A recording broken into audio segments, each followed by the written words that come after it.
বিক্ষোভ মিছিল করছেন। তারা বলছেন যে আগামী সংসদ নির্বাচনে তারা লেভেল প্লেইং ফিল্ড নিশ্চিতকরণের তারা দাবি করছেন। তারা বলছেন যে আগামী সংসদ নির্বাচনে যেন প্রত্যেকটা দল সমানভাবে সমান সুযোগ পায়, তাই তারা বলছেন যে নির্বাচনের আগে লেভেল প্লেইং ফিল্ড নিশ্চিত করতে হবে।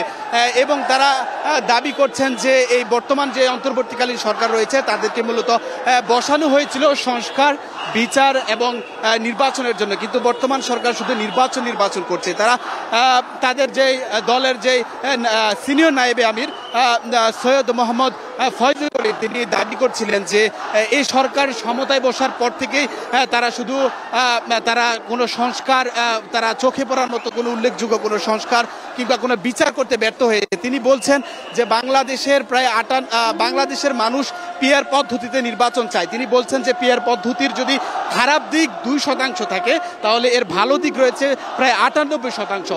তিনি বলছেন যে সংস্কার এবং বিচারের কোনো দৃশ্যমান হয়নি। তিনি অভিযোগ করছেন বর্তমান সরকারকে, বলছেন যে নির্বাচনের আগে পিআর পদ্ধতিতে নির্বাচন এবং লেভেল প্লেইং ফিল্ড নিশ্চিতকরণ যদি এগুলো না করা হয়, যদি শুধু নির্বাচন করা হয় তাহলে তারা ধরেই নিবে বর্তমান সরকার একটি দলের দিকে ঝুঁকে গেছে।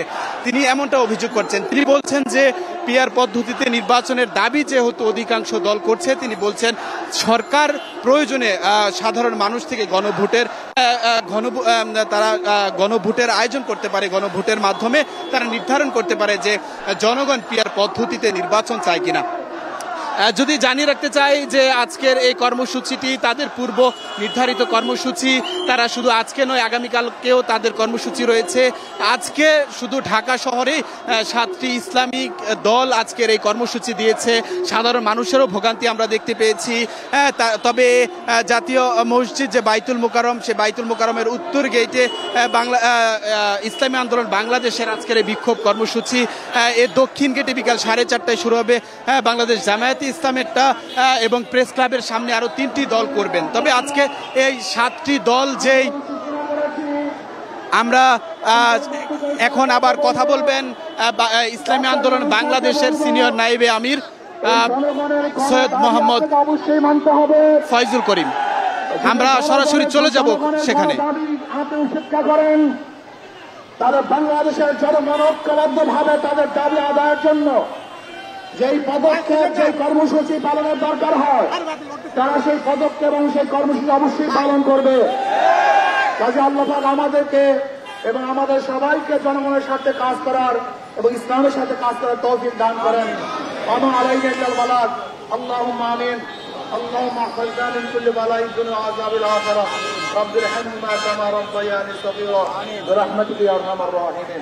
সবাইকে ধন্যবাদ, সাংবাদিক বন্ধুদেরকে ধন্যবাদ, সমাজ জনগণকে ধন্যবাদ। জি দর্শক, আপনারা দেখলেন যে ইসলামী আন্দোলন বাংলাদেশের যে বিক্ষোভ মিছিল, সেই বিক্ষোভ মিছিলটি কিন্তু তারা এরই মধ্যে শেষ করে দিয়েছে। তবে এখান থেকে তাদের দলের নায়েবে আমির কয়েকটি নির্দেশনা দিয়েছেন। তারা বলছেন তাদের যে দাবি পিআর পদ্ধতিতে নির্বাচন, সেই দাবিটি শুধু ইসলামী আন্দোলন বাংলাদেশের নয়, বাংলাদেশের অধিকাংশ রাজনৈতিক দলের এবং বাংলাদেশের অধিকাংশ মানুষের এটি দাবি তিনি বলছেন। তবে আমরা কয়েকজনের সঙ্গে একটু কথা বলার চেষ্টা করব ইসলামী আন্দোলন বাংলাদেশের যারা এখানে উপস্থিত আছেন। আমরা কয়েকজন নেতার সঙ্গে কথা বলার চেষ্টা করব। মূলত আজকে কিসের দাবি? আমাদের দাবি হলো আগামী জাতীয় সংসদ নির্বাচন, এটা অবশ্যই পিআর পদ্ধতিতে হতে হবে। পিআর পদ্ধতি নির্বাচন এদেশের গণমানুষের দাবি। আপনারা দেখেছেন যে ঐক্যমত্য কমিশনেও সিংহভাগ রাজনৈতিক দল এই পিআরের পক্ষে মতামত দিয়েছে। সুতরাং আমাদের স্পষ্ট কথা, আগামী জাতীয় নির্বাচন পিআর পদ্ধতিতে হতে হবে। পিআর পদ্ধতিতে ব্যতীত অন্য কোনো পদ্ধতিতে নির্বাচন এদেশের জনগণ চায় না। এদেশের জনগণের এই যে অনুভূতি, এটা বর্তমান সরকার বুঝবে এবং পিআর পদ্ধতিতে নির্বাচন দিবে। এবং উভয় কক্ষে পিআর, নিম্নকক্ষ উচ্চকক্ষ, যদি উচ্চকক্ষ গঠিত হয় তাহলে উভয় কক্ষেই পিআর পদ্ধতিতে নির্বাচন, এটাই আমাদের আজকের মুখ্য দাবি।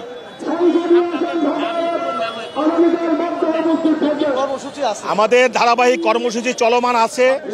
আমরা বিশ্বাস করি অন্তর্বর্তীকালীন সরকার এদেশের গণমানুষের আকাঙ্ক্ষা বুঝবে এবং গণমানুষের আকাঙ্ক্ষাকে তারা মূল্যায়ন করবে এবং পিআর পদ্ধতি বাস্তবায়ন হবে ইনশাআল্লাহ।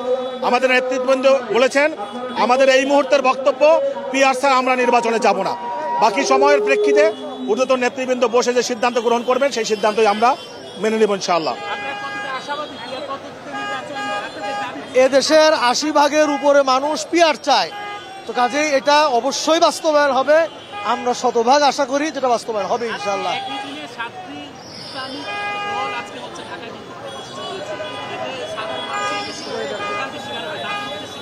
আমরা তো ভোগান্তি চাইনি। আজকে থেকে 5 মাস আগে আমরা ঐক্যমত্য কমিশনে আমরা লিখিতভাবে দিয়েছি যে আপনারা পিআর সিস্টেমের ব্যাপারে আলোচনায় তোলেন এবং পিআরের ব্যাপারে যদি চায় ঐক্যমত্য হয় তাহলে আমরা পিআর করব।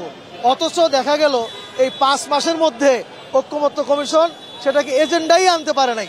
আমরা মনে করি এটা একটা ষড়যন্ত্র, অন্য কোনো ইঙ্গিতে এই ঐক্যমত্য কমিশন এই কাজটুকু করছে না।